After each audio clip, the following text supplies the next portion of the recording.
And Bruce DelValle, who's a constitutional law expert. He joins us now live from Annapolis in Maryland. Bruce, great to have you with us. Democratic lawmakers right now are calling for the Vice President, Mike Pence, to invoke the 25th Amendment.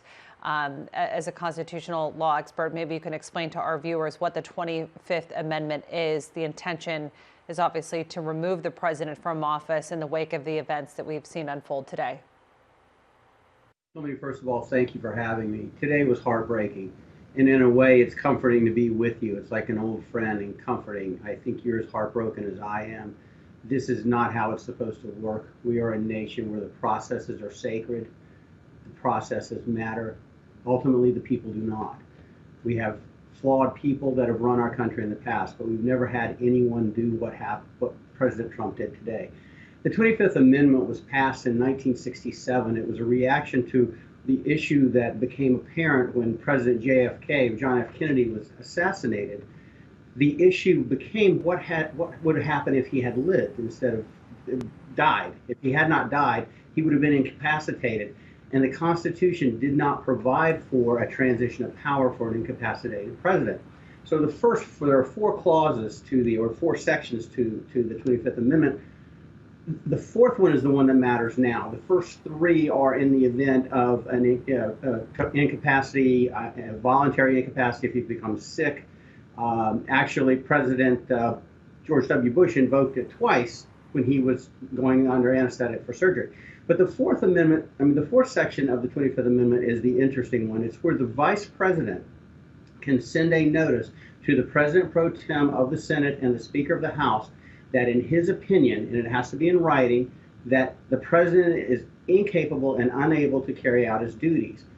The Vice President also has to be joined by a majority of what's called the principal officers of the executive departments, and that's taken to mean most of the cabinet members or a group that Congress appoints.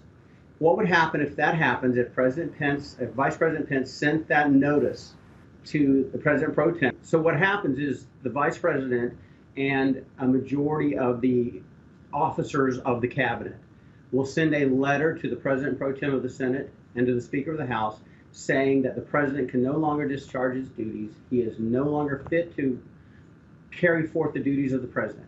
And when that happens, under the fourth section of the 25th Amendment, the Vice President immediately assumes the duty of the presidency.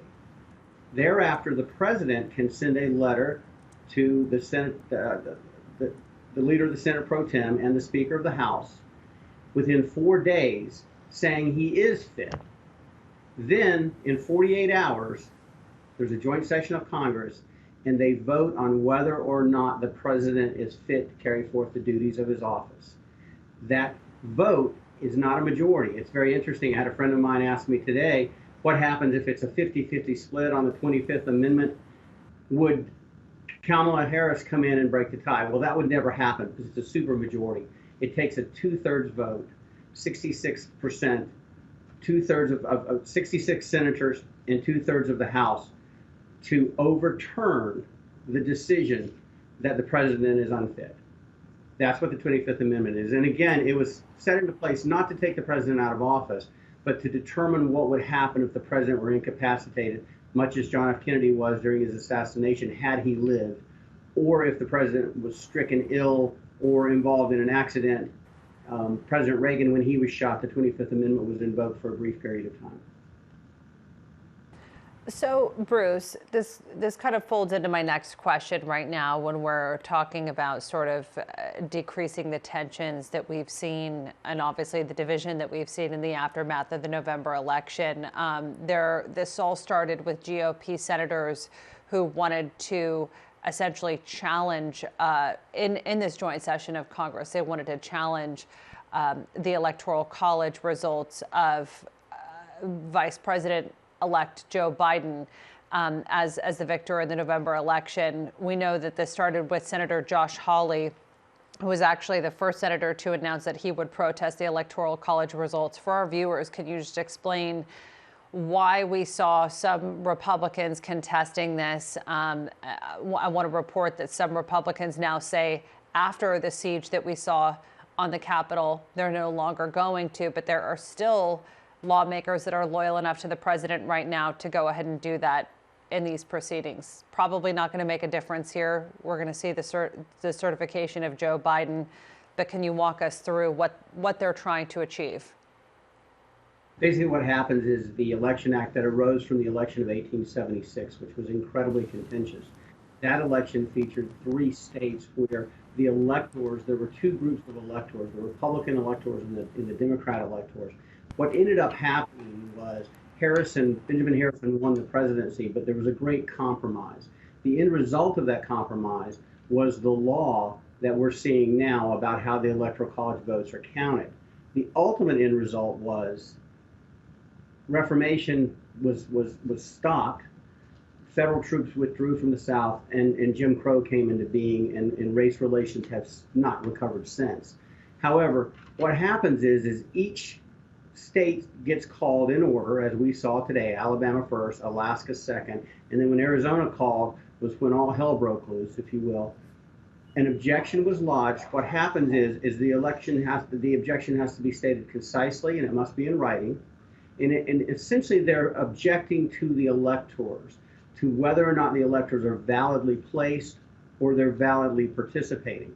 What then happens once there's an objection from the House side and from the Senate side, both sides, both the House and the Senate, withdraw.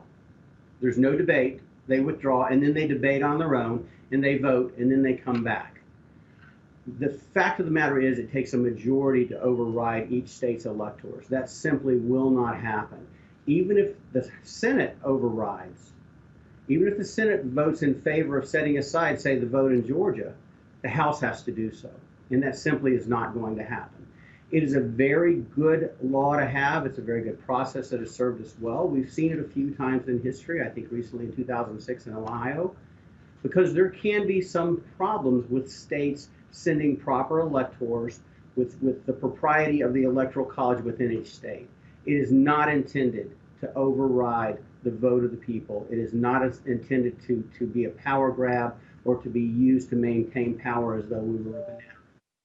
That's not what it's intended for. So for these congressmen to still adhere after what we saw this afternoon, it's very disheartening and very, very, very disappointing. Bruce DelValle, I really appreciate you coming on to add your analysis and expertise. Thanks for that.